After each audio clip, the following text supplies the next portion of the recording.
Hi everyone, it's Don and I hope you're having a fantastic day. Well, I got another story about more failed government and CDC decision making.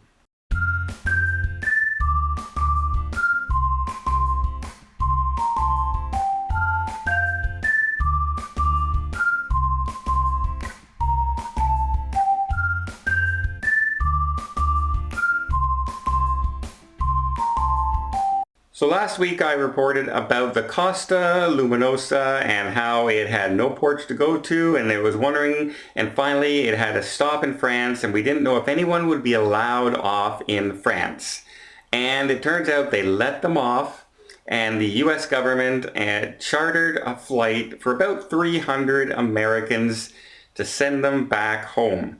Now, there were some cases on board of the virus, and they were, taken to hospital in France.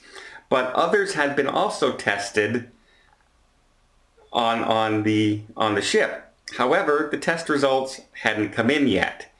So they were all herded onto an airplane and flown to Atlanta.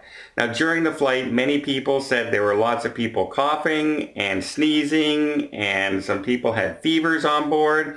Two people in first class had to be separated from the other passengers in first class because they were coming down with symptoms. Apparently, numerous people on the plane started having fevers, and in fact, while the plane was flying, the results came in and they contacted the airplane saying that we had at least this many confirmed cases from the tests they did. So here's my thing. If you test people, before you huddle them into a plane and fly them for 8 hours amongst a whole bunch of healthy people, maybe, just maybe you should wait for the dang results to come back. But no, they did not. They flew everybody with people in the plane, and that's not even the worst of it. That's not even the worst of what they did. So there's the first mistake.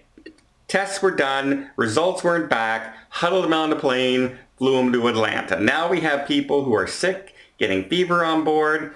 The stewardesses and everything don't know what to do. They even talked to the pilot about landing early, making an emergency stop, but they said, what airport's going to take us? What city will take us with people with confirmed cases of the virus on board? So they ended up flying into Atlanta, and the people who had tested positive were taken off the airplane, and then the other people were interviewed getting off the plane, and basically, so are you feeling, how are you feeling? Are you okay? Blah, blah.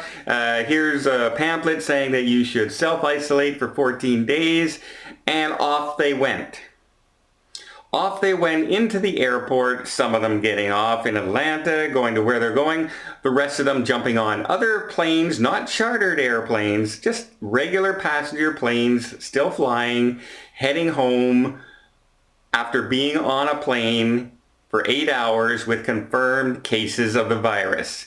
And now, those people you're seeing pop up on Facebook saying, I was in seat JA, or 26B, and I now have a fever and a cough. I've just gone to the hospital. Some passengers came off the plane and refused to fly anywhere and actually self-isolated themselves in a hotel room, even though the CDC told them, no, they'll just fly home.